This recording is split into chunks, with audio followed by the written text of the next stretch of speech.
Thanks for tuning into the Hidden Tracks podcast. You can find us wherever you find podcasts or listen to music.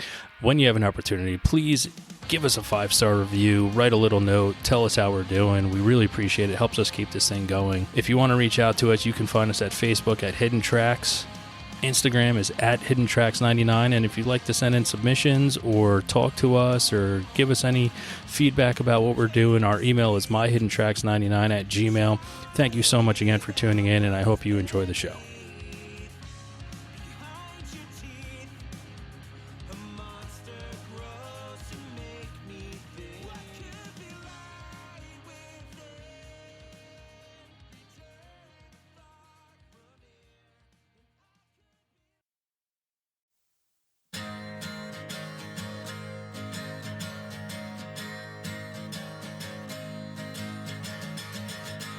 Yeah, rise and shine now, you're gonna make it. You sip on sunshine all the way to Turner's Falls. A picture perfect Monday morning. The Beatles softly sing the long and winding road. You already know. Hey Elena, don't you worry. Hey Elena, tell me what you're trying to say. Come on, come on. Do I dare say? Come on, come on. You blow 'em all away. Hey Elena, tell me what you're trying to say. Hey Elena, your words just get in the way. Come on, come on. It's a new day. Come on, come on. I hear you saying you get me so high.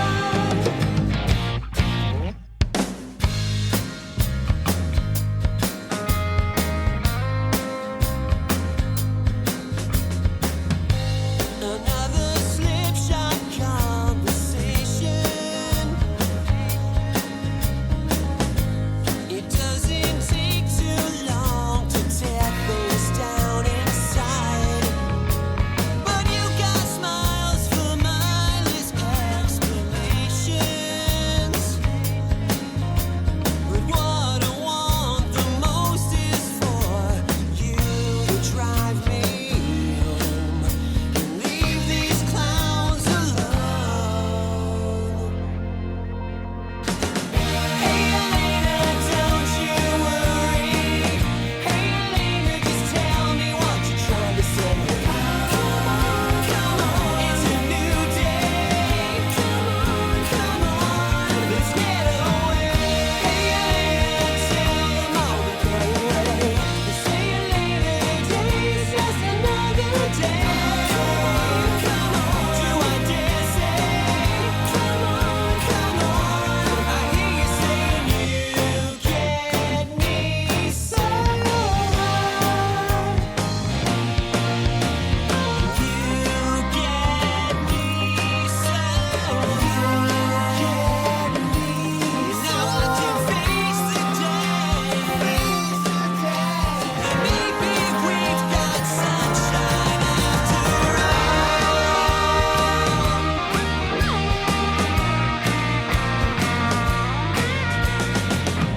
Come on, come on.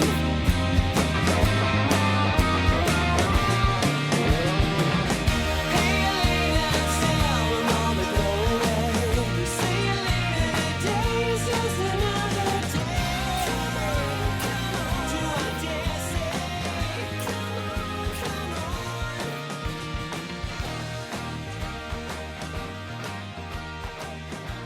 What's up, everybody? Another week, another edition of the show. This week, I am very happy to have a band by the name of the GLAD Machine. And the first thing is, when I hear their music, I'm glad. So the machine absolutely is working.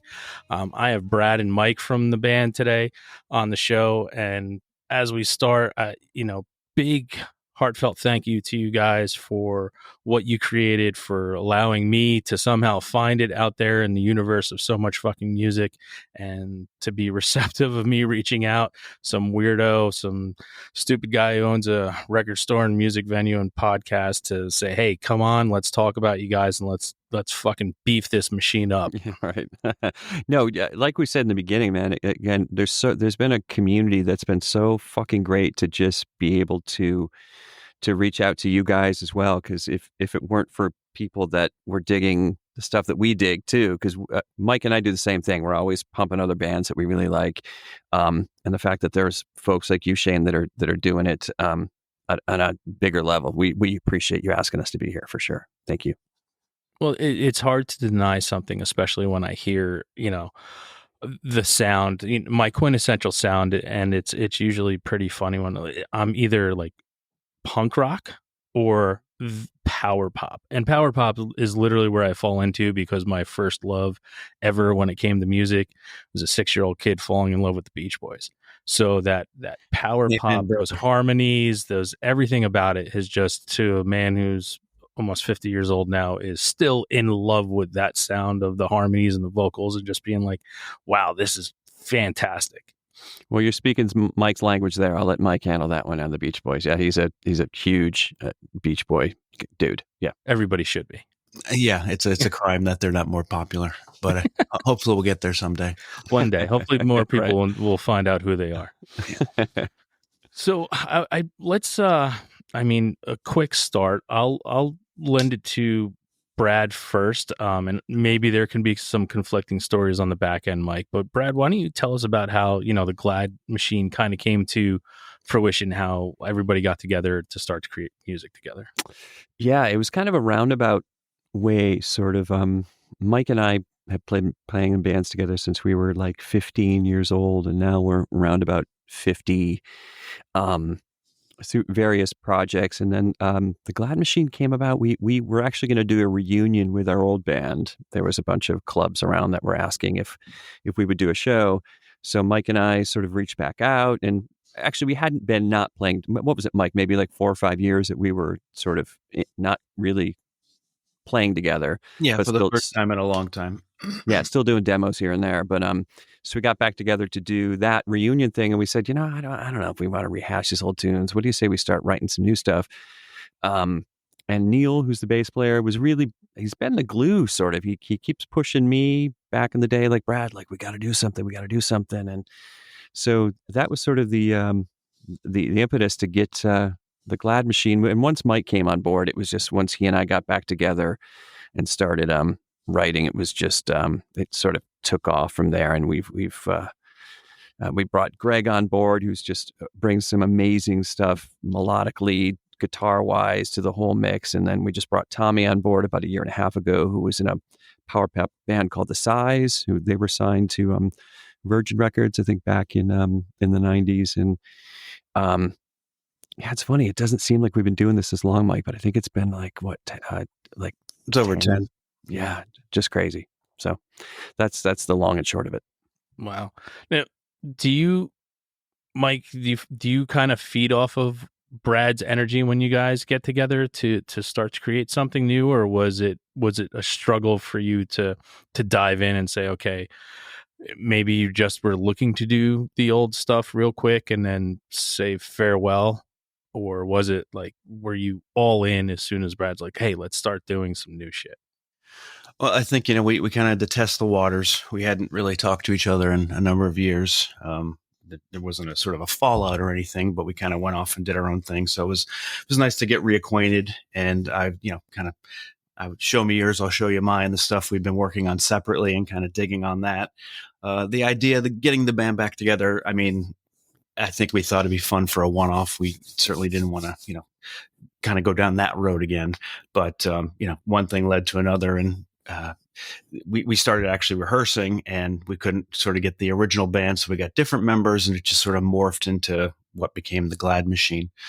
And, luckily, Brad and I had very similar tastes. We always have. We've always, written together since, way back in the early days. And he can send me something, I can send him something, and that sparks it. We kind of feed off each other for creativity, and we like to get the other one kind of jazzed about an idea, and it usually flows pretty well. I mean, like the last album, that's predominantly stuff that Brad and I just kind of pass back and forth, especially with COVID going on, and we came up with an album that way, so it works.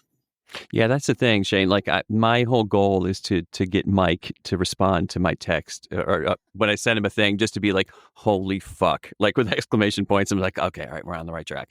And we've litmus tested stuff that when he'll send me something, and I'll just be like, "Dude, what the fuck?" Like it's so great to have a writing partner that just you really really get off on what they're putting out to you, and vice versa.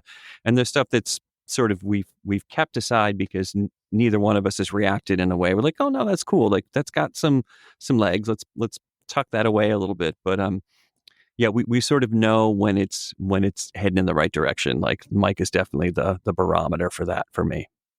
Well, thank you for bringing that barometer, Mike, because what's come out already is just, I had a conversation in my store, and the first thing I do is when I find something, I just need to just start sharing, right? When I find something that I fall in love with, I just need to start sharing. And I know certain customers that come to the store and what they like, and I'm just like, yo, come here, man. And they're like, what's up? I was like, all right. So we've always had our conversations about Jellyfish and the Posies and our power pop love and Superdrag and all these bands. Dude, that's the Trinity right there. Yeah. Nice work. And I was like, here you go, man. I'm going to hand this over to you. I'm like, this is an album called Hey.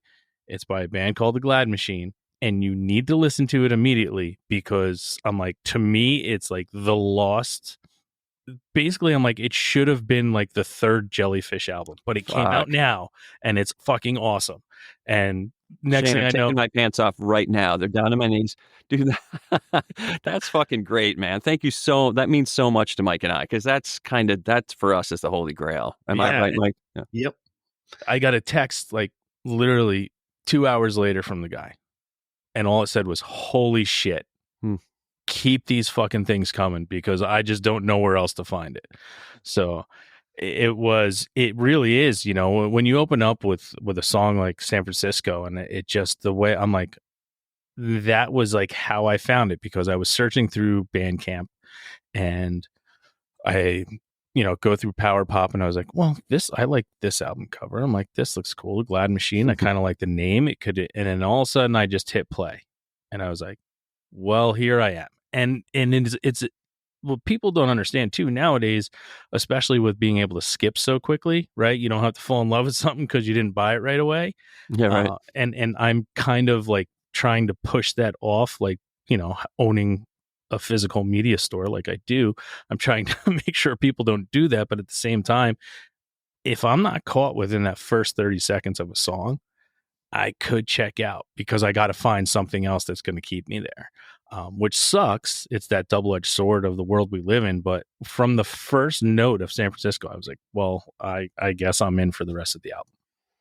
Oh, fuck. Thanks so much for saying that, man. It's funny because Bruce Brodeen reached out to us, and he actually said, he goes, dude, way to sequence that, because San Francisco coming right out of the gate was what roped me in. And Mike, do you remember thinking like this has to be the opener? Because I don't know if I remember thinking that at the time. Yeah, I don't know if that came till the end. Yeah, it was. And I don't even know if I thought that was the strongest song on Hey. I mean, I liked it a lot, but looking back on it now, I'm like, that really is a good way to open the record. So I think it was sort of lucky. Well, I'm glad you used that to open the record, because it kept me there. So awesome. Well, Cool. and thank you for beating the drum for the band too. We really appreciate it. Absolutely. There's so much music out there, and it's really hard when, again, like I just said, you can just, Alexa skip, right, and go on to the next thing. Because back when, I sound like an old man every time I bring it up, but back when we were buying albums, you were forced to fall in love because you didn't have another $20 for another 2 weeks to go fucking get something. Yeah, so right. You had to fall in love with whatever fell in your lap. But I think it was it was a good thing though. Like, yeah, you would buy something based off of a song or whatever. But I saw the Jellyfish on whatever it was, 120 minutes, whatever it was, like at 12 o'clock at night on fucking MTV. And I saw a video, and I was like, what is this? Yeah. And then I listened to it and I was like, wait a minute, this sounds so familiar. Then I go into my sister's room, who was 4 years older than me, and I start going through something. And I was like, this is Beatnik Beach. These are the same guys. I'm like, wow. holy shit, no wonder why I love this. And then it was just like, okay, here we go. So I'm like, there's a world. And like, that was the first way, because there was no internet. So there was no way to discover anything and go backtrack and say, oh, where did these guys come from? Because a lot of guys wouldn't talk about it. And I was just like, fuck, there's so much ways that things move. But again, I rushed out and bought that Jellyfish album after I saw that and listened to that. And I was just like, now, okay, there's, for me, that band was, two perfect albums, and then Sayonara like broke my heart. Mm-hmm. Yeah. Mike again was definitely leading the charge on those guys. Like I remember our first band was practicing in the basement, and he was playing Belly Button as we were cleaning all of our cans to go and buy some more cheap beer and watch Kids in the Hall. So that was essentially our band practice. But yeah, I remember listening to Jellyfish back then and thinking, shit, these guys were just doing stuff that it wasn't new, certainly, but the Beatles hadn't been around for a bit, so it certainly felt new to a lot of us. Yeah, it's just great records. And I remember going to Brad's apartment when Spilt Milk came out, and playing Hush, and they were like, "Wow, that's pretty amazing." And then Fan Club kicked in, and just no, yeah. Just and thankfully, Brad and I were lucky to see those guys on the Spilt Milk tour, so that's something I'll always cherish. Yeah, that's awesome. So let's start with you, Mike. There's a couple pivotal moments in everyone's life when it comes to music. And for me, like how I mentioned, when I was 6 years old and I heard the Beach Boys for the first time, my life was transformed. It really was. It leads me to where I am today and doing what I'm doing today. But do you kind of have like a memory of like the first time that music kind of caught your ear and you wanted to kind of start finding out more about it and exploring more and hearing more music? I mean, I think I pretty much came out that way. My parents would tell me, I remember how old you are, but the old hi-fi systems used to basically be a piece of furniture. And I would try to climb in to get to the records. And, my father was a musician, so I started playing drums at 4. So I kind of right out of the gate, and even early on, just writing originals and stuff like that. So it's always been part of my life, and music has been my obsession. And obviously there've been different bands that have grabbed me along the way, but there's always something that keeps dragging me in and making me, spend all this money on the gear and all the stuff that we buy to keep this thing rolling. What instruments was your father playing as a musician that led you to drums? Was he a drummer as well, or? He was a drummer, and he also played guitar. And the cool thing about that was he eventually gave me his kit, and I was playing on it, but he still had his guitar. So he would play whatever the songs were of the day, and I would, maybe I knew some of them, maybe I didn't, but I would just join in and play with him. And I mean, I think my first gig, quote unquote, was I was 6 years old. His company hired me to accompany an organist playing same thing, songs of the day, and I got my big haul was an Evel Knievel play set and $10 silver. And unfortunately, that's more than we make at most gigs now. So that's how sad things are. Right. Wow. You just made it on the show as the second youngest gig drummer ever to be on the show. So you're second youngest. What was the first? Gary Peterson of the Guess Who. Oh, okay. And he did it on TV in Canada playing for Peggy Lee at, I think he was 4 years old. What did you hear that new Guess Who album? It's a power pop. It's the same thing. I was, when I talked to him, I said, listen, I don't want to offend you. I'm like, but it kind of sounds a little bit along the lines of Jellyfish. Yeah, a little. Yeah. And he goes, well, I have been listening to them for the past 2 years nonstop, so it makes sense. I was like, okay. Sounds more like the past 10 years now. I mean, I love it. I think it sounds great. I love listening to sort of new stuff that sounds like that. But yeah, drinking from the well for sure. And that's fine. I love it. It's cool. And I appreciate the old band and the hits they had, but for some reason that album, I can't stop listening to it. I go back to it so frequently. I just think it's such a good album. And unfortunately, I think the old stuff overshadows it and all the issues with the name and everything. So I don't know if it's going to get to the right people. Yeah, I don't think it truly has. I've shared it with so many people since it came out, and that it's kind of one of the things that I do here. It's like, even if you're an older rock artist, like, people don't remember that you're still making music, right? You kind of fall out of flavor. You're no one really follows you anymore because you're not that. That was a big thing for me. I'm like, I heard the fucking album and I was like, holy shit. I was like, Yeah. how do I get in touch with them to let people know that there's still, someone who's from the Guess Who is still part of the Guess Who and making music and just made this fucking amazing album. Yeah, it's pretty ridiculous. I think I sent you the single, and then you just took it from there. 'Cause I don't think I've heard the whole record, but you've shared with me that it's pretty fantastic. Yeah. So you sent the King, and again, I was just holy Jellyfish. It was just, Yeah. and I guess being such a Jellyfish addict, I'll take anything I can get. That because I know the original four are never going to get back together, but I just thought that was impressive, and the rest of the album sort of stood on its own. It's not as Jellyfish, but I think the songwriting is really there. Yeah. So do you take kind of, I mean, this is how I am, Mike. So, like, when there's a band like Jellyfish, so I have everything, TVI's, Imperial Drag, The Greys, like everything, Licorice Quartet, which is out now. So, like, I'm kind of like that person where I'm in forever. Like, That's great. even if it's like something that I'm not fully like, I like the TVI's album a lot. It's not my favorite thing ever done by Roger, but like, I'm still in on it. Like, I'm still like, there I am. I'm along with everything for everything you're going to touch. And same thing with Faulkner, with the Greys and all, and what was it, a 13 or whatever. I'm just in on everything. No, I'll support it. I'll buy it all. I mean, those first two Faulkner albums are gems in themselves as well. Yeah. We were actually talking to Jim Ebert, who did, I think Jim produced one of the first Jason albums, about producing a couple tracks for our next record, but he's really sick right now. So I'm not sure if that's going to happen, but we'll see. Well, best of luck on that. Yeah, thank you. Now, Brad, for you, what was, growing up, what was it that kind of piqued your interest and you heard for the first time that kind of made you want to find out more music that was out there? Yeah, it's weird, right? I think it happens for most of us. It just sort of takes us by surprise. I don't know if I can sort of pinpoint when. I love Donnie and Marie, which is so strange that I was 5 years old. My neighbor and I, she was Marie, I was Donnie. We would charge money for our neighbors to come and watch us sing and dance.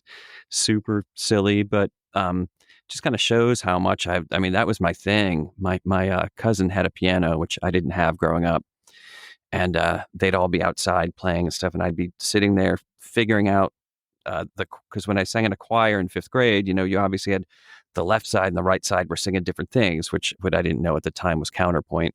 So I'm figuring out how to do the left hand and the right hand and sort of working them together. And I would sit there for hours and figure out TV themes, and it was just all of that was just so like satisfying, and just the burning desire to sort of do more and more of that. And as I got older, it was clear to me that singing was what I did better than almost anything else. So singing definitely was my thing. That I didn't really enjoy playing guitar, which I did on the first GLAD Machine record, and we did a little bit here and there. But it's really nice to give that up now to Tommy, because he's a great guitar player and a good addition. So I don't have to do that anymore. So you're more comfortable in the space of just having the microphone in front of you.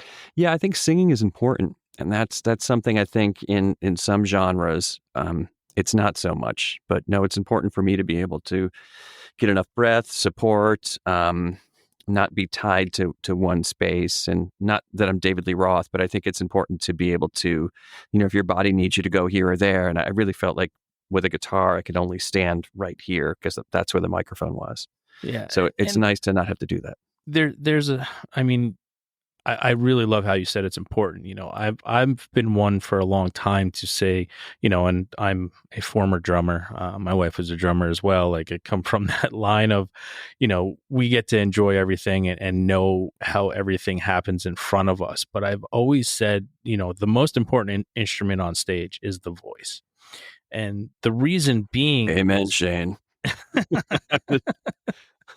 the reason I always say that is because when you fall in love with a band, you rarely fall in love with other things other than the voice that grabs you to keep you there, right? It's not like a lot of times you get to see them first and see the pageantry or whatever, but it's the voice. It's like when people talk about bands that they love, it's usually the voices that they fell in love with. And that just like how important it is. So, when talking to younger guys and stuff that are coming up, I'm like, hey, listen, you sound great. Have you ever had a vocalist? No. Mhm. Well, maybe you should try.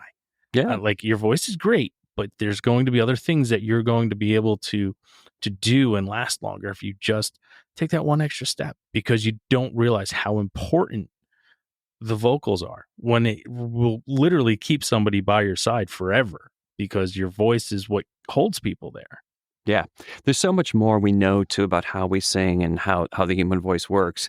I studied classical voice in college for 2 years, just outside of high school, but I know so much more now about it than I did then. We just, there's all this study about mixed voice and how we use this, and I could geek out on that for hours. But the interesting thing is Mike and I have been singing together for so long that during Hey, I actually reached out to him. I was like, hey man, did you do those backups or did I do those backups? Because I can't even tell sometimes. Like, our voices sound very, not necessarily similar, but I guess similar. Yeah. So it's pretty cool to, we sing together really, really well, and it feels good to be harmonizing with Mike. Yeah, I think we have a good blend, and we do luckily get comments on that when people see us live. I think that comes across, and so I'm thankful for that. Yeah, it's my next thing that I'm looking forward to is being able to see you guys perform live one day. Is like, that's my next step. I'm working through the steps, having you here, but like just waiting to be able to see what I picture in my head you guys doing live is just something that I'm, gives me something to look forward to in life to see that. So. No pressure there for us. Yeah, right. The cool thing is, though, is we sort of, being fans of music and fans of the genre that we play in, like we also understand, like we have to not try to do this, but try to do this and make this like give the best representation of the live song, because some of the songs are really produced on Hey, and actually on the first record too. But we can strip them down enough where we do, all the harmonies or most of the important harmonies are there. And again, now with Tommy singing too, because he's got a really nice voice, we can definitely do a bit more of the challenging stuff. And we're talking about doing, I don't know if you're familiar with the second track on the record, We All Fall. Yes, I'm familiar with every track. So okay, awesome. And we're gonna get to those in a second with my pick your favorite child question. Okay, so, awesome. Continue your that was one. Like, there's a few that get specific for Mike and I as songwriters on that record. Like, there's the part of the song that I'm like, no, this is the shit that's got to be. It's got to be perfect, but in the way that we created it. And there's some stuff that doesn't need to be so quote unquote perfect. But We All Fall is one of those ones that the backups, we really need to make sure those are really strong. So we're working on making that happen for hopefully the next show. We'll see. Nice. And that's the thing. It's that we just can't sort of not strip it down. We just can't pull it off, with samplers and synthesizers. We need a group the size of ELO and then some. I mean, when I get done with tracks, we usually at an average end up with more than over 100 tracks to be mixed. So, I mean, vocals are doubled and tripled and all the little sort of parts thrown in. So it's fun. And we really get off on that. That's the fun part of the recording, is adding all the extra bits. But then it comes to chore of, well, now we have to pull this off live. So let's try to the stripped down live version of it. And hopefully that suffices. Well, I also think sometimes, like, I absolutely love when there is a little bit of, when there's a difference between what is recorded and what's given out to us, as opposed to what you see live. There's so many instances where, I've been next to people at shows and it'll be like, man, I just want to hear the way that they record it. I'm like, well, you can't. I'm like, yeah, right. I go, it's there for you to listen to on the way home, but enjoy what they're doing now. Like, there's like one of my bands that I absolutely love nowadays is Manchester Orchestra, and they are so fucking amazing. But when you go see them live, it's completely different. it doesn't sound like how it's recorded. It doesn't sound, and I think it's one of the most phenomenal things I get to be a part of when I see them. Oh, Is like, are they from your neck of the woods, Manchester No, Orchestra? they're Okay. they're from Atlanta. Okay. But they are just one of those bands that is like they melt your face. Awesome. And I'm looking for that. yeah, they're unbelievable. I'm going to see them on Sunday. Like they're one of the bands that I tell people, if you have an opportunity to see them live, even if you don't know their music, go to the show because you will All not right. be disappointed. Sweet. I'll look for it for sure. So getting into the tracks, this is, I call it pick your favorite child because, and I always like when I have two people on here to see if I get a different answer. But if you could only show one of your songs to someone to say, hey, if you're like, hey, I'm in a band and like, oh, really? What do you play? And you can only show them one song. What song of yours are you showing them, making them listen to? I have mine written down that I would play for somebody. Mike, you got to start. That's a hard question. I'm just going to go with the first one that came to mind. It's not the most complex, but I think it has a kind of an impact to it. I would say Shout.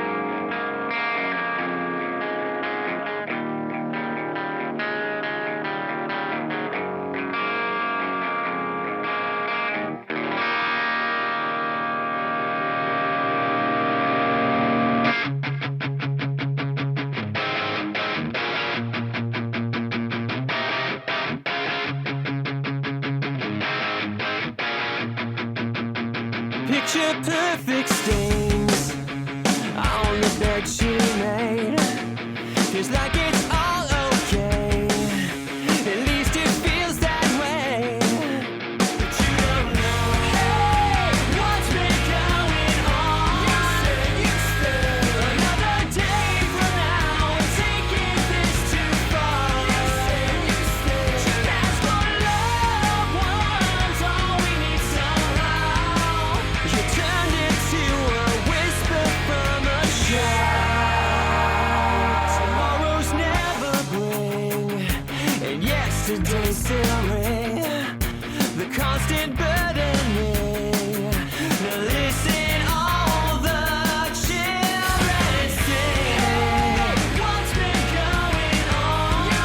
You said another day from now, we're taking this too far. Too fast for loved ones, all we need somehow. You turned into a whisper from a shout. You turned into a whisper from a shout. You turned into a whisper.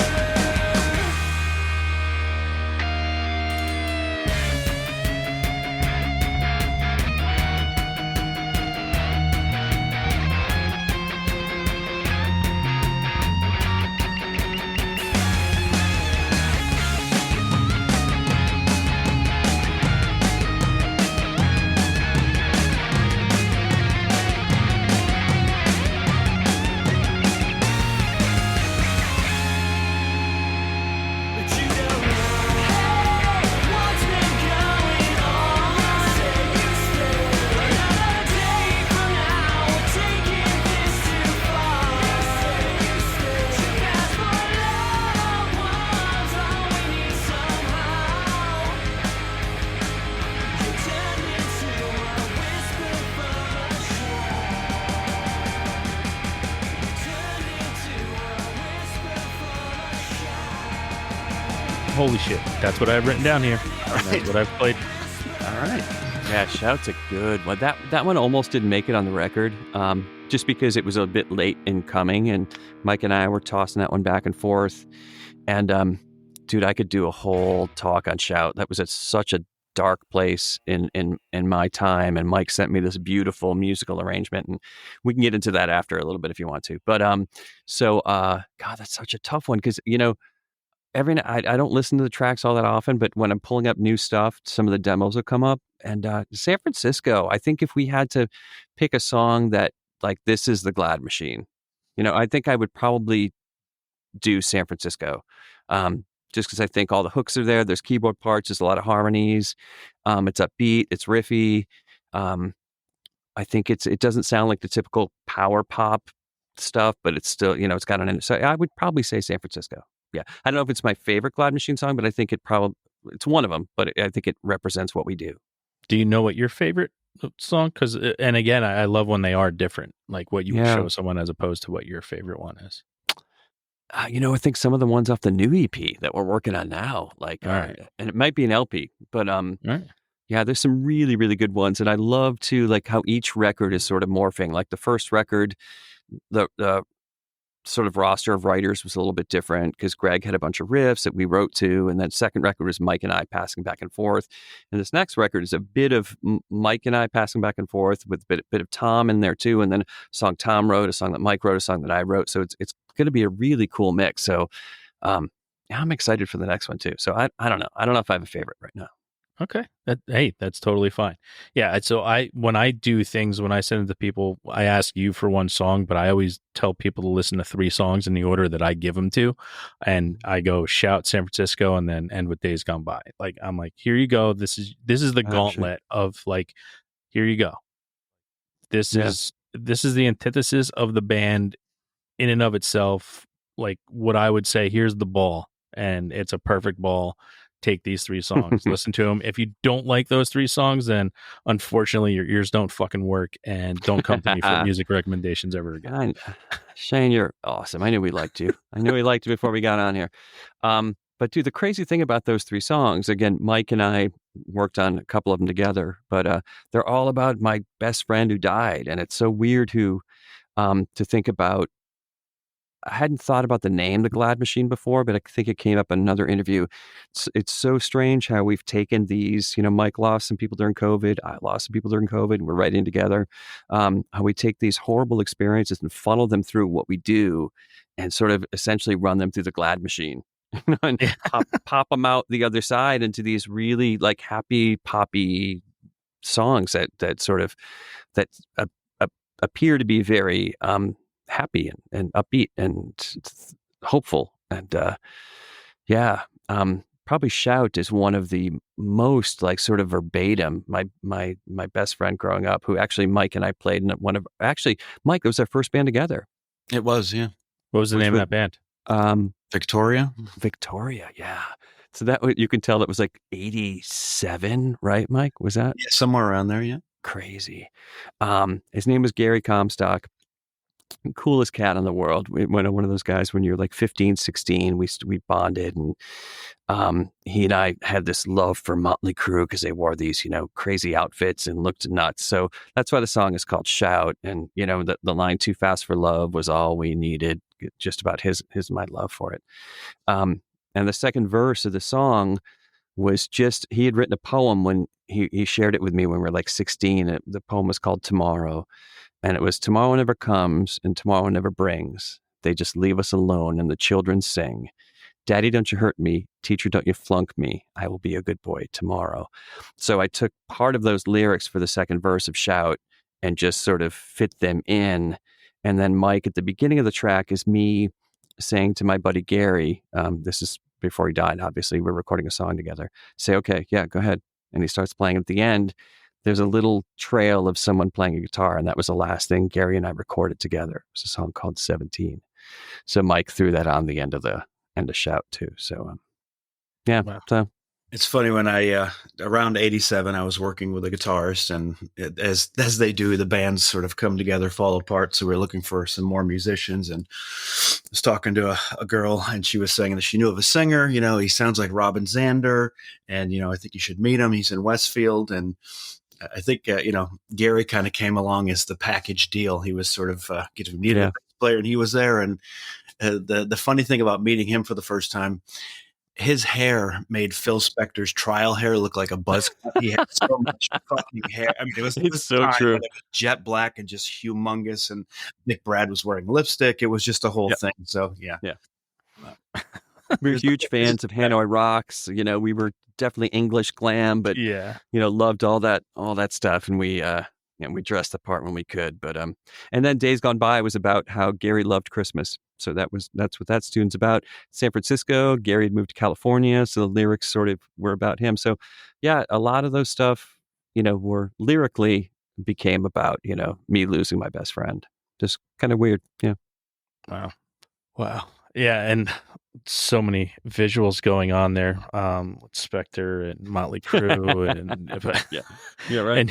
and trying to listen to a heartfelt story about someone that meant the world to you. And I think sometimes we may take for granted the way a song comes out, right? Like how you're talking about running it through the GLAD machine and turning this horrible thing into something poppy and positive, right? And it's, I always go back to when people are like, Elliott Smith's songs, yeah, they sounded absolutely, horrible, but they were all happy songs. Yeah, right. Like, so it's, you really, a lot of times you may not always know what's going on when you're listening to stuff, but I mean, what a great, I applaud you, for remembering your friend that way and to bring him into, our lives, not only through that story, but through your music. So I thank you for that, because I know it's not easy. So thanks, man. He's a good. In fact, I'm staring at a candle of him.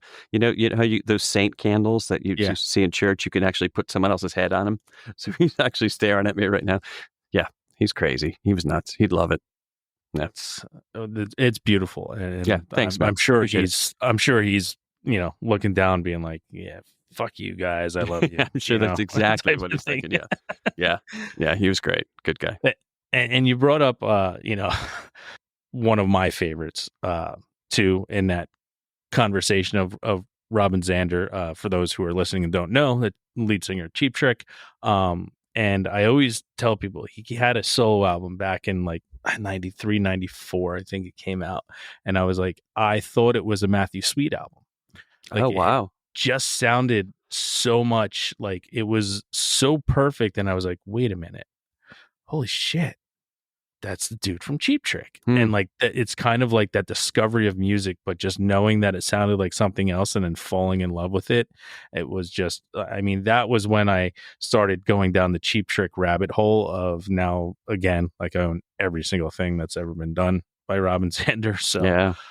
And seeing them so many times to the point where like I make sure I bring people with me who have never seen them and be like, no, watch this. Like there's no one singing behind him. It's him. He's still doing this, and he still sounds ridiculous. Amazing. Ridiculous. He can still do that. It blows my mind. Yes. And Mike goes way deeper into Cheap Trick than I do, so he can. I saw him a couple of years ago, and I didn't know what to expect live, and I just couldn't believe he wasn't changing melodies, playing it safe. He was going for it, and it sounded like it was 1977. It was incredible, and I mean the band. That's another. I don't know why. Maybe Shane, you have a theory on it. This power pop is it's a lot of things, but let's just sort of strip it to the core, sort of based on Beatles, Beach Boys, some of the most accessible, catchy music, and other bands have taken it and done things with it, but it's so underground. I don't know why it's not more popular. And sort of going back to your Cheap Trick thing, it's a fucking crime that they're opening for Poison or any other group you can think exactly. of. That was the last time I saw them, and I was pissed. I was like, all right, I just paid $7 and I'm just here to see fucking Cheap Trick, and they're opening for fucking Poison. I'm like, this is the most. I was disgusted. It's a crime. That, like, the majority of the $7 is going to fucking Bret Michaels. I was like disgusted about it, but I still wanted to go see fucking Cheap Trick. So, power pop is such a weird genre, though. I have the coolest trivia group. We're actually meeting tomorrow night. Are you familiar with the band Potty Mouth? Girl band, really great. Yeah. Sort of, I would classify them as power pop. Anyway, it's Allie from Potty Mouth, Chris Collingwood from Fountains of Wayne, who was a singer of Fountains, who's a good friend of mine. And we often discuss, like, Chris fucking hates power pop. He hates everything. But I'm just trying to figure out like what you would consider power pop to be, and it's a strange question, right? Because it is. So I just I thought I offended somebody. I reached out to somebody to be on the show, and I had him on my his band. I put in, which is our segment at the end of the show. We'll get to it's our weekly 3 segment of 3 things we're listening to, and I had said, it's kind of power poppy, and like he listened to it, and he's like, power pop, huh? And I go, I hope I didn't offend you, but it just means beautiful vocals and melodies. Dude, that's where I'm at too, right? Yeah, harmonies and the guitars have a bit of an edge. Right. Yeah, and I wrote a little bit of distorted guitars and some good drum licks in there. I go, and that to me is, I go, that's perfection to me. Like Yeah. that is like making a souffle and it coming out perfect. I go, that's what power pop is to me. I go, and it stems usually from the vocals and then having a little bit of that distorted guitar. That's why like I get excited when I'll put a mix together and forget that I threw one of my favorite albums, Last Call for Vitriol by Superdrag. Like Dude. and something pops up on that, and I'm like, fuck. I'm like, yes, and then like remembering how fucking great it is. Yeah. Summer camp. You got summer camp too? Yeah, I got summer camp too. Of course, you got it. Yep. And Yep. literally my favorite band, where I'm going to get to you guys and ask you a question where it's really not a favorite band, but it's a band that really like never lets you down. Mine is the Posies. Like I was own gonna say Posies. Yeah. Yeah. So like I own everything that Ken ever did. I own everything that John ever did. I just saw Big Star last week, and like I am so tied into that. And I sit here, I got in front of me right here in the studio, I got all my autograph stuff by the Posies in front of me, hanging on the wall in front of me, like that. But it's like beautiful harmonies, like two voices that kind of don't go together. And that was kind of what Big Star was too, with Alex Chilton and Chris Bell. Like it works so beautifully that you can't fucking deny it. And if you put it on for someone and they're like, nah, this ain't for me, I'm like, then what is for you? Yeah. Like, but what is for you? That's the kind of stuff that's why power pop is so important to me. I remember the day that I bought Deer 23 and I was like, I've never heard anything like this before in my life, but it was $3 and Mr. Muck's at the, and I had $4 on me. And I was like, well, I like the cover of this. And then I listened to it. I was like, holy shit. And then the next thing to come out is Frosting on the Beater. Frosting on the Beater. What yeah. the fuck? Both of those records were fucking great. My buddy Brian played on Amazing Disgrace. He was the drummer for Fountains after that. And I was lucky enough to hang out with John and Ken. We were when Fountains played Seattle. I was on the road with them for a little bit.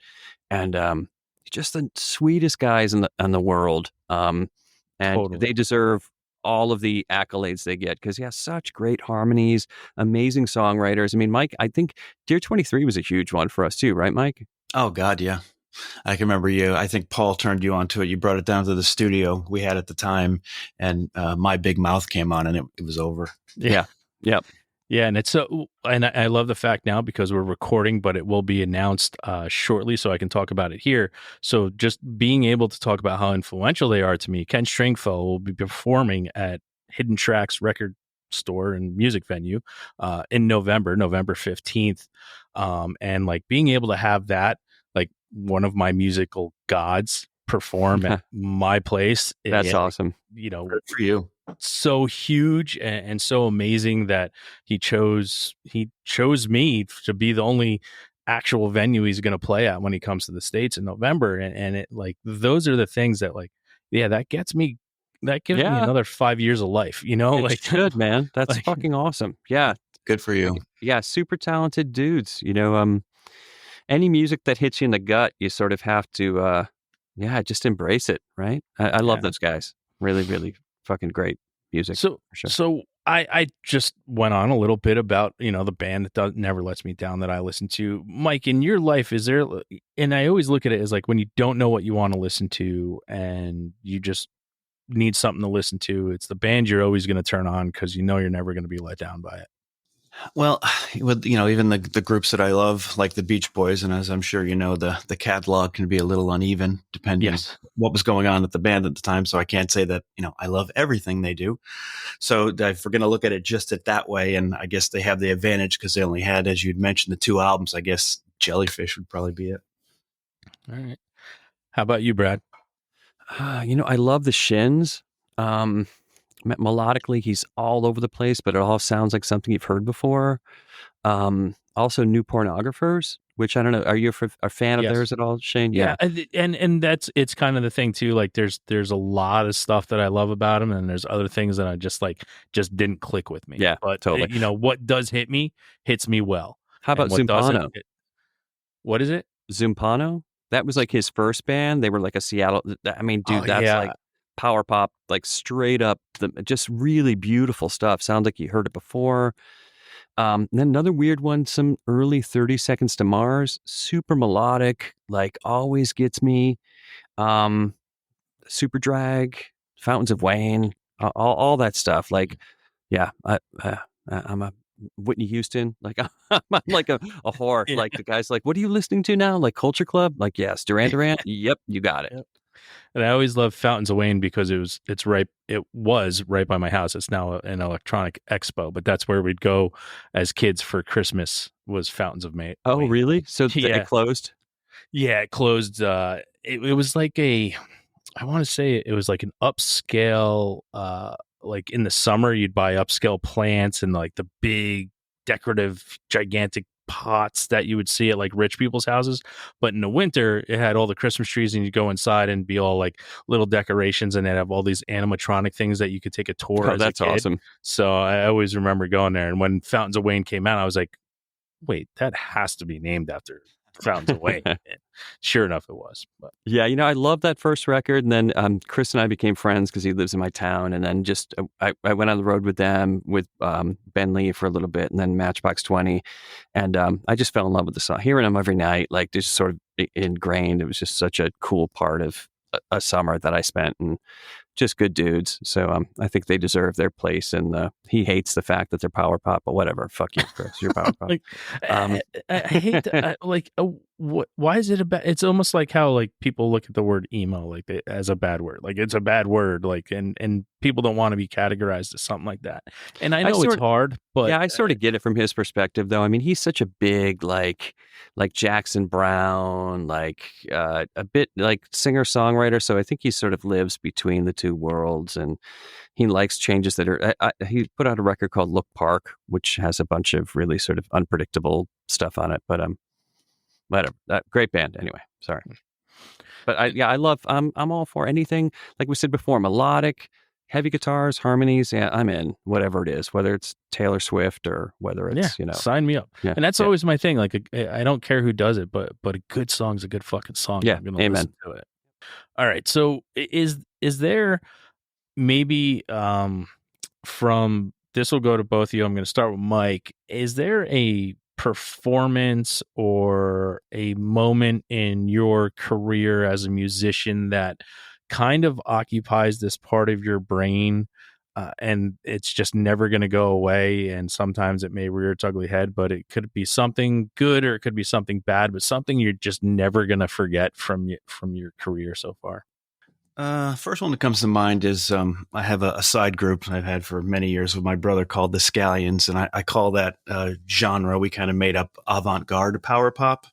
So I love the Residents. I don't know if you've ever heard of them. Yeah. We're big fans, so we took that and sort of melded that with, try to get some pretty melodies and just odd shit. But oddly enough, because of my brother's connection, sort of doing different music-related things, he got assigned to Chuck D from Public Enemy's record label.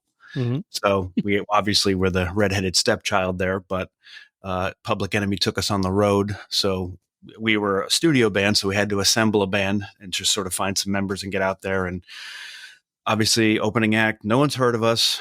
Looking back with hindsight, I'm like, what the hell were we thinking, in the sense that, okay, no one knows us. We're playing all originals. We opened with a freaking instrumental, and then we did a couple of slow songs. It's like, that's just instant death for an opener, but we did it all. But we do the first song instrumental. We're just out there, like, just guns blazing, adrenaline. Let's do it.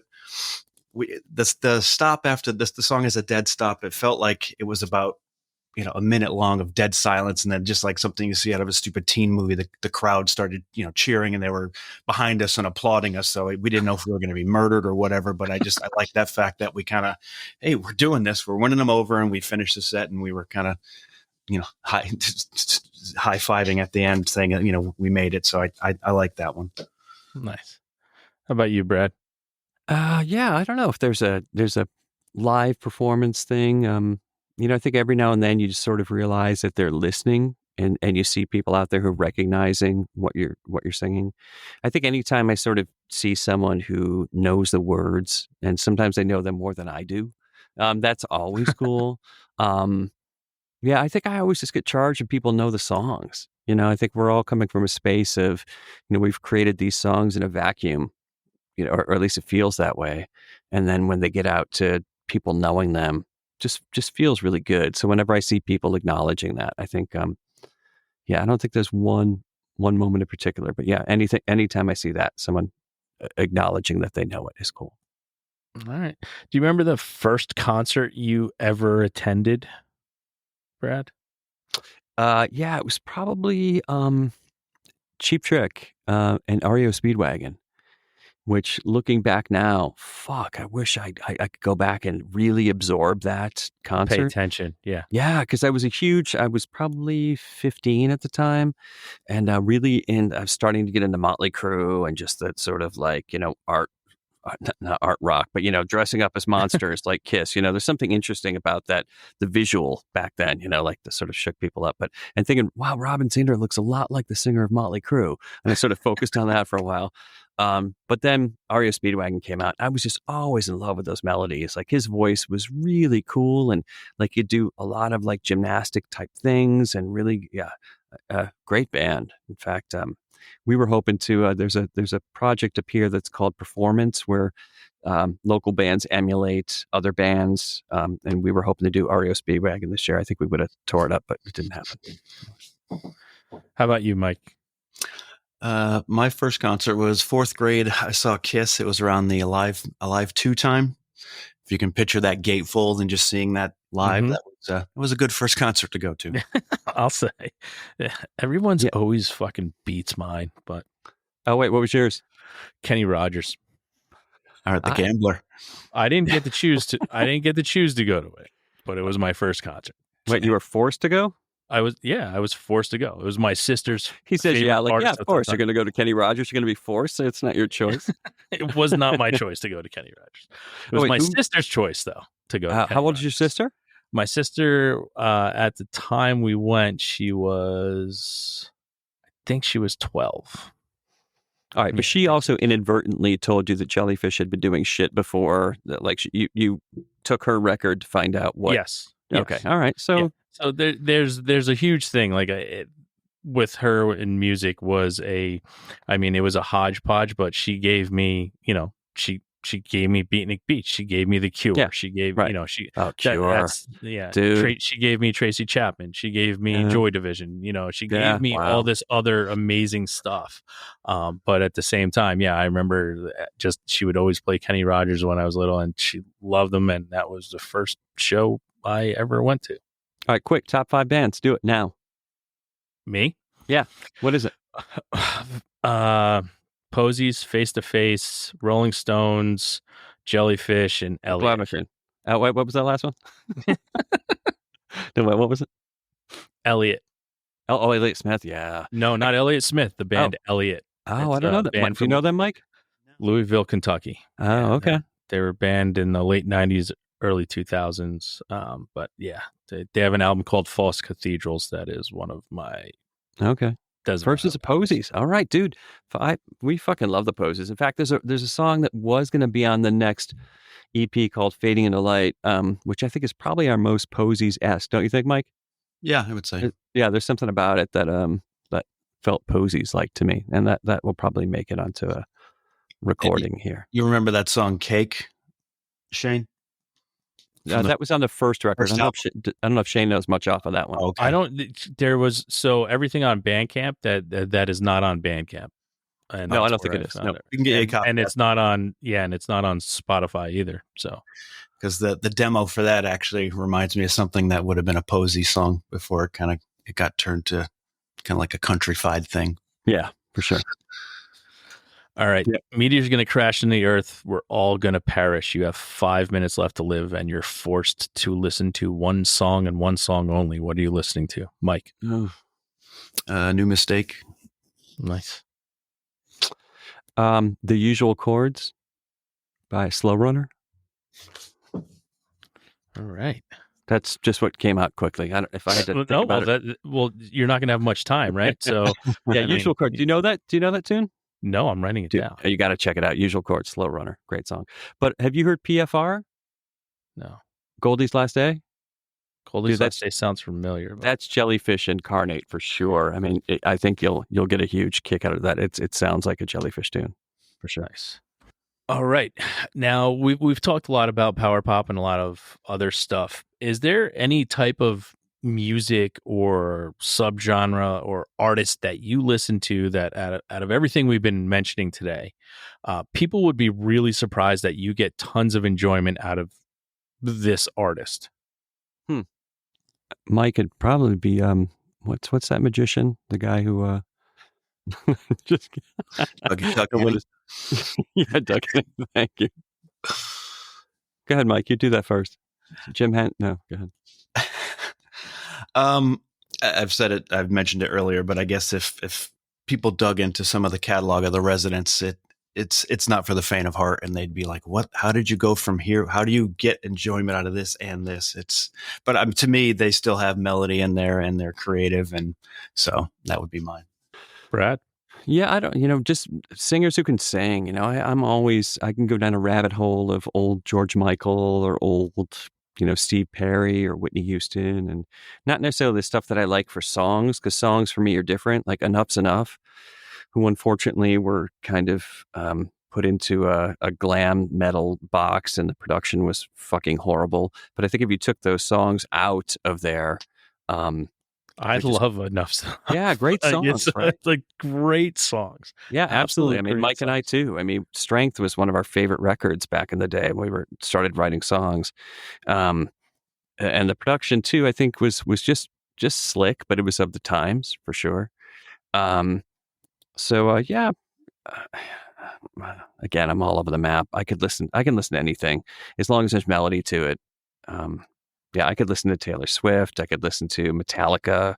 I love anything that's got a core sort of melody. And I think there's something to be learned from all of that stuff. One of our favorite bands is Bishop's Daredevil Stunt Club from Chicago, and just fucking great dudes who, we are sort of affiliated with this label called Big Blast Records, which essentially is just a brotherhood of like-minded folks. And Chicago DJ put it all together and asked us to sort of be part of it. And it's Mark Watson and Bishop's Daredevil Stunt Club and Phil Angotti, just a bunch of really, really cool dudes who asked us to sort of be mentioned with them and vice versa. And Bishop's is a great, great band who I've heard them, and they are, yes, I have heard them.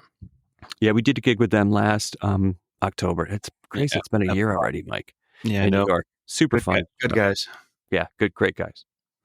All right. Is there any piece of music memorabilia or something music related that you own that is like the first thing you would save from a fire, other than family? But like, is there something that you would just grab that you would have to save? Mike, you want to start? You want me to start? You can go ahead if you want. You've got a ton of shit. Like, I've seen your studio. He's got a ton of really interesting stuff. Mine was the last day of the Fountains of Wayne Interstate Manager Tour. Josh, who was the guitar tech, who was such a dear man and friend, who's, again, I'm going to bring the podcast way down, who has since died. He last day of the tour, there was a Denny's in LA, and he went over and he ripped the Y off of the Denny's for some reason. And cops came and he returned the Y, but they said, no, we're going to arrest you. So they arrested him. We all flew off to New York because Fountains of Wayne was doing David Letterman the next night. So they were able to get Josh out of jail. They flew him to LA. They flew him back to New York. And so we carved out these letter Ys that we put on everybody's guitars for the Denny's. So if you ever see the David Letterman where they're doing Stacy's mom, the one you see the most is Chris has a big Y on his red guitar. And I have the Ys that were, we pulled the Ys off the guitars and I took them. So as far as music memorabilia, that was a big one because it's my buddy Josh, who's no longer here, and just a really fun summer with those guys. So that would be my fire save. Yeah. I've got some cool signed stuff by Brian Wilson and Elvis Costello, Cheap Trick. But I guess the thing I would have to save is it's like a manila poster that was hung up at a college in the early 70s of the Beach Boys advertising a show they were playing. Tickets were a couple bucks. I mean, this was probably their darkest time, probably some of their best stuff musically, but people just weren't, they couldn't get past the whole striped shirt bullshit and let them sort of turn into something else. So just seeing them, the composition of it, them playing the sort of their, at their lowest point, playing for a couple of bucks, and just to have that kind of artifact that was probably just torn down and thrown away, somehow it survived. So I like having that. That's super cool. How much you pay for that, Mike? It was a gift, so I don't know how much it cost. Wow. That's pretty sweet. Yeah, that's pretty awesome. Yeah, very cool. You got to send me a picture of that. I got to see that. Oh, will do. Yeah, right. Awesome. Well, how about you, Shane? Did you already say what you're going to save? No, I didn't say what I was going to save. What are you going to save? Kenny Rogers tour book? Kenny Rogers, a hair from his beard. It's actually a bucket of Kenny Rogers. It's a bucket of... So the thing that I have that I would say musically the most important thing to me is I have a signed poster by the band Frightened Rabbit with Scott Hutchinson, who we've talked a lot about death here, but he meant so much to me, and he, lived a dark life, struggled with a lot of things, and one day he went missing. It was like 2 days after the last day that I saw him, and he was found, unfortunately, passed away underneath a bridge back home in Scotland. And it was the last thing that I was able to be with him and have him sign something. And that's the thing that means the most to me, that I would take with me. I would rush to find it. So, yeah, I would do the same. It's so funny thinking when you talk about loss and thinking about the record. Hey, there's the one other song I want to share the meaning of was, do you know the track "Save My Place" on that? Mm-hmm. My buddy Paul, who's another one of my best friends, who passed away of a drug overdose. It was actually right before the record came out, I think, Mike, right? Like "Save My Place." Yep. And he had lost his fiance to a drug overdose in his arms. And he would often say to me, he's like, God, if she's up there, she better be saving my place. She better be saving a place for me. She better be saving a place for me. So like "Save My Place" was, when you listen to the words of that, if you listen to it again, it's just all about him pleading that Jesus Christ, let's get fucking happy. I'm almost disappointed now, because now every time I listen to the album, I'm just you might need some antidepressants. Man. Yeah. But no, it's all good, right? We just tried to run it through the GLAD machine. Through the GLAD machine. Yeah, and it comes out okay. Yeah. That's awesome. Well, before we move on to our final segment, I pretty much don't need to ask the question about what you're looking forward to next, because as you already stated, as we were talking, you're working on new music and putting something together. So I'm sure that will probably be the thing you're looking most forward to. But what I really want is for whoever knows them all, that has all of your handles and your whatnots and your social media, I'd love to give you the opportunity now to tell everybody how to find what it is that you guys do, other than my just word of mouth, but so they can look you up and buy some of your stuff. Because that's what I want people to do, is, spend $1 here and there, and, every little bit helps, especially for artists. Don't realize that streaming means absolutely fucking nothing. So yeah, right. It's true. That's a great question, and as usual, we are the worst self-promoters at all. We're out there. We're on. Well, the easy one is we're on iTunes. We're on Camp. Just search GLAD Machine, and there you will find all the riches. Bandcamp is a good one. We're actually gonna. It's funny you mentioned Matthew Sweet. We did a really cool cover of Winona for some compilation. I think we're going to throw up there soon, just for some content. And nice. We did a cool cover of Jesse's Girl was great too. Thanks, man. That was kind of a quick one-off. Like, I listened back to it, I'm like, it's cool. Yeah, but we also did Ordinary World from Duran Duran, which is a cool cover. I think we're going to put up there just to give some content till the record comes out. But we're on Bandcamp. We're on all the streamables. There's a hyperfollow link that I should know, but I don't. We're bad. I could probably give you something for your show notes if you do that. Yeah, for sure. But all right, we're coming into our final segment. Segment is called our weekly threes. It's 3 things that you're listening to that you would like people to check out and get enjoyment of. You guys give your 3, so whoever wants to go first or pull up their own streaming service to find the 3 things. I'm stalling here, guys, to help you let you find the stuff. Appreciate that. Whoever would like to go first, you're more than welcome. You give your 3s, and then I give my 3s for the week. All right, sweet. Mike, you got one? You got any? You can go, Brad. Okay, sweet. All right, I would definitely say Bishop's Daredevil Stunt Club. Great fucking guys, great songs, all the hooks, everything you'd want, and actually Golden Richards too. So it's I won't say it's the same band, but there's some similar artists there. The Golden Richards, I would say we're listening to a lot, and also Tommy was in a band called The Size, who were said back in the day, been sort of going into their back catalog, something definitely worth checking out. I'd say that's a little White Reaper, and that's it for. It's Phoebe Bridgers. That's it. I'm done. Yeah, the problem I have is I'm always on the hunt for new music, and I find things that maybe they'll keep my attention for a bit, but I don't find those things that are going to be my new classics. Yeah. So I don't even know if I can come up with 3, but I'll go back to the still pimping that Guess Who one. I think people should really give that one a chance. I'd say Bishops as well. And then this isn't a self-serving thing, but just because I'm starting to mix the album, GLAD Machine, that's the other thing I'm listening to.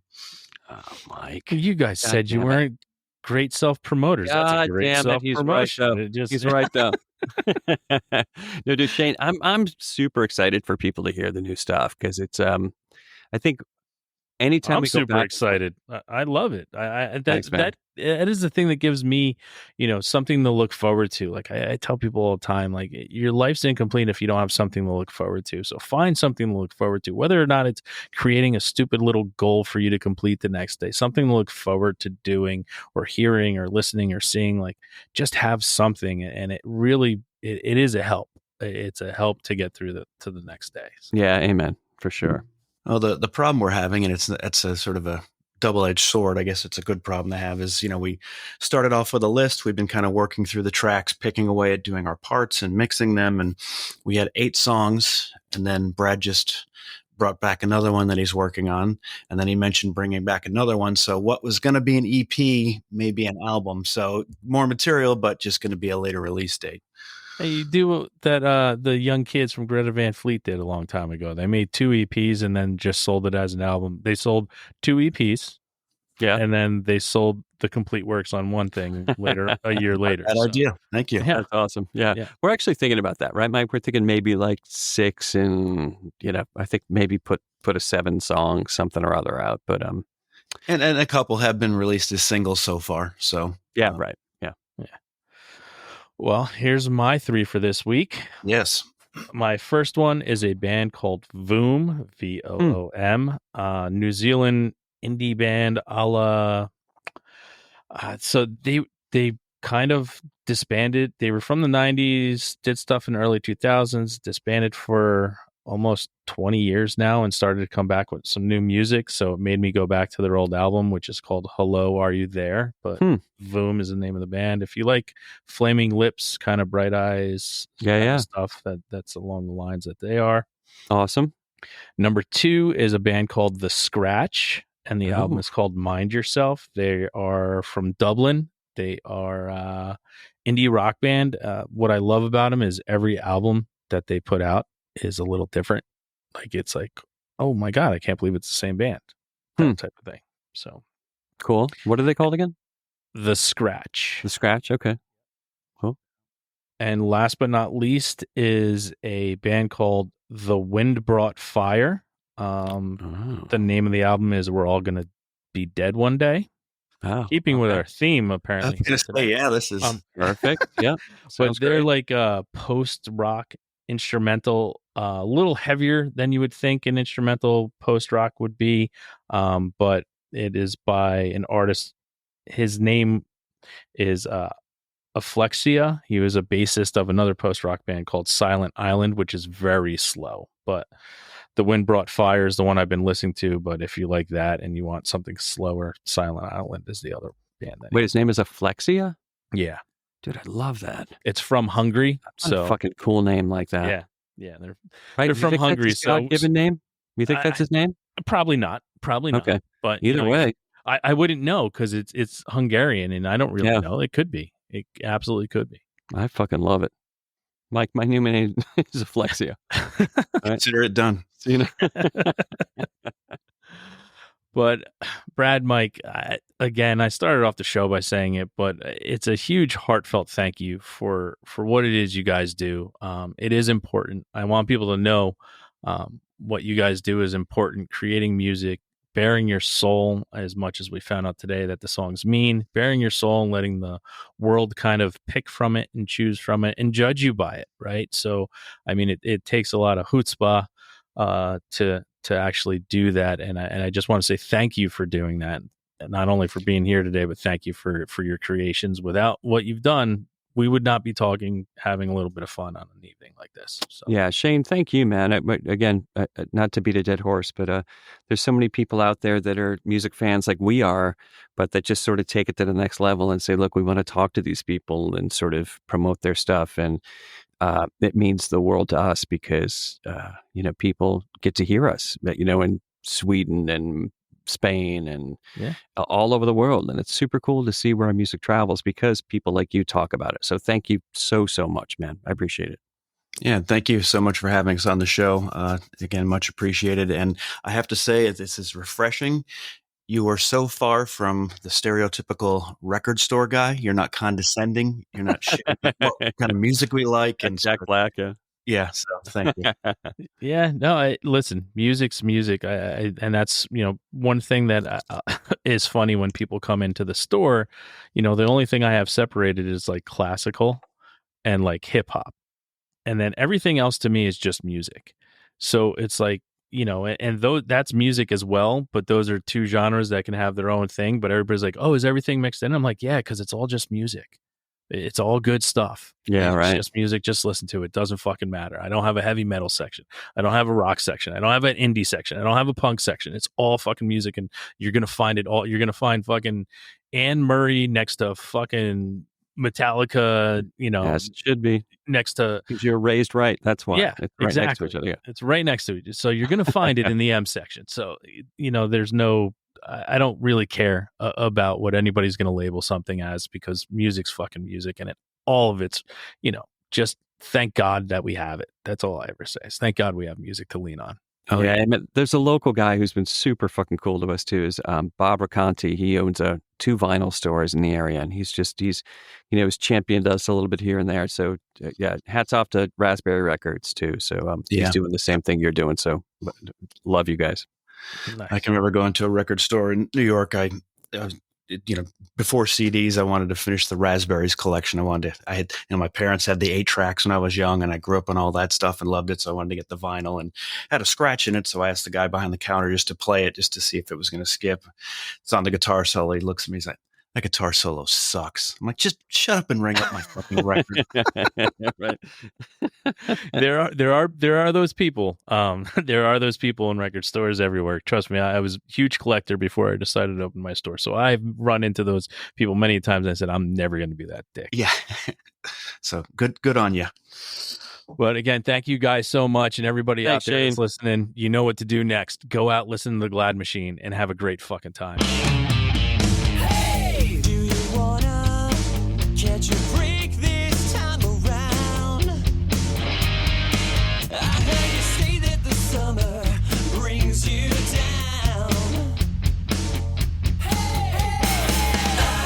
You've got time. When summer's gone, you tell me you're alright. Give it up, give it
Thanks again for tuning into the Hidden Tracks podcast. We hope you enjoyed this week's show. Don't forget to follow us on Instagram at HiddenTracks99. Also, send all your submissions to myhiddentracks99@gmail.com. Tune in next week. You may find your new favorite band, and don't forget to go out and have a great fucking time.